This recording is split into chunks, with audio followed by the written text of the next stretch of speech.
We all know Holi, right? That amazing festival of colors, community, just good vibes all around. But things took a really unexpected turn this year in West Bengal's Birbhum district. Yeah, not exactly the picture of joyful celebration you'd typically associate with Holi. Definitely not.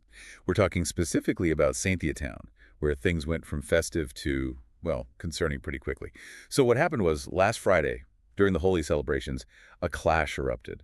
And by Friday evening, it had escalated to the point where authorities decided to take a pretty drastic step. Yeah, we're talking about a complete internet shutdown, not just in Santhi itself, but across 5 surrounding areas too, local governing council areas called Gram Panchayats, Atora, Mathpalsa, Harisara, Dariyapur, and Fuller. Wow, so a pretty significant area affected by this, and for how long did this digital blackout last? It stretched all the way until this morning, March 17th, the stated reason, to prevent the spread of misinformation.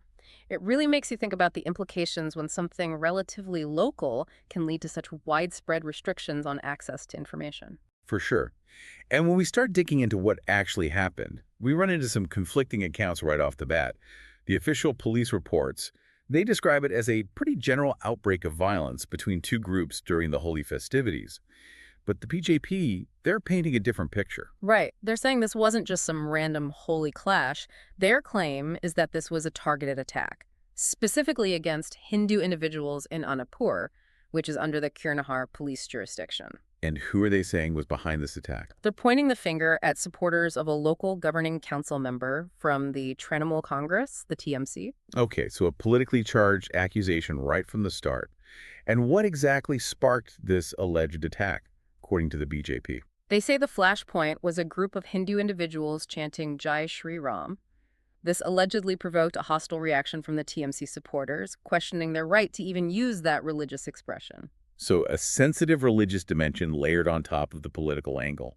And as you might expect, the rhetoric escalated pretty quickly from there. Oh, yeah. One prominent BJP figure went so far as to compare the current situation in West Bengal to Bangladesh. A pretty inflammatory comparison to make, and definitely carries some heavy political baggage. Absolutely. And he didn't stop there. He went on to claim that even though police were present at the location of the alleged attack, they didn't step in to stop it. Yeah, he even went so far as to accuse the police of actually protecting the attackers. Yeah. Huge accusations, and obviously it's important to remember that there are usually many sides to a story. Definitely. It's crucial to be critical of any information, especially in charged situations like this. And speaking of information, following these allegations, social media lit up.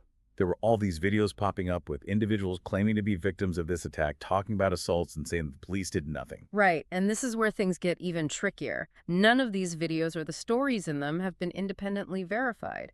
It's a reminder of how quickly narratives can spread online, especially without proper fact-checking. So, this whole situation is a real mess of information and conflicting narratives. And that brings us back to the government's decision to shut down the internet. They said they did it to stop the spread of rumors that could lead to more violence. Yeah, kind of trying to get a handle on the situation, stop things from spiraling further out of control. You can see their logic, I guess, in trying to control potentially dangerous information in a tense time. But, as the BJP was quick to point out, this move also raises some serious concerns about transparency. Is this just a way to suppress information? They argue that shutting down online communication might be the government's attempt to control the narrative and prevent the full story from coming out. Right, that the government might be trying to silence dissent or criticism. Exactly. And the BJP leader also highlighted that this shutdown happened right in the middle of board exams. So students trying to study and prepare for these crucial exams suddenly have no internet access.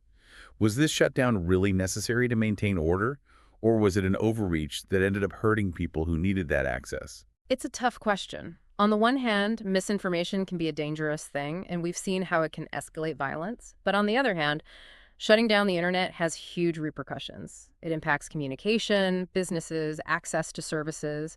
And as we've heard, even students taking important exams, it's a complicated issue with no easy answers. Absolutely. And digging into the details of how this shutdown was implemented, things get even more interesting. The official order, which came from a top district official, specifically said it was to stop the spread of rumors for unlawful activities. But here's the thing. They only shut down internet data. Voice calls and SMS were still working. That is interesting. If they were really worried about people coordinating illegal activities, why wouldn't they block those forms of communication too? Exactly. It seems like a very selective restriction. It was also geographically targeted. The shutdown was limited to Sainthia town and those 5 surrounding local governing council areas, Hattora, Mathpalsa, Harisara, Daryapur, and Fuller.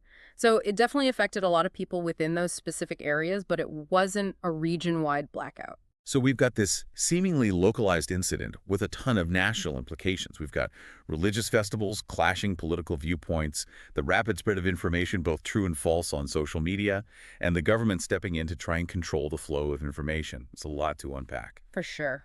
Let's try to summarize what we know so far. We've got these 2 very different versions of what happened during Holi.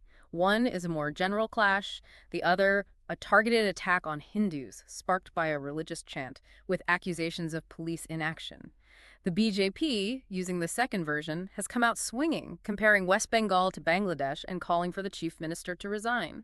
It's a pretty big deal. And the government's response: an internet shutdown across Sainthia town and those 5 surrounding Gram Panchayats, the official reason, preventing rumors for unlawful activities.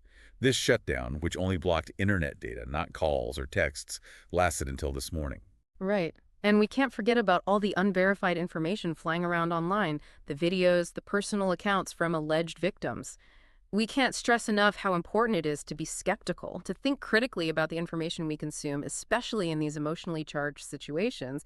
It's way too easy to get swept up in a particular narrative without really examining it. Absolutely.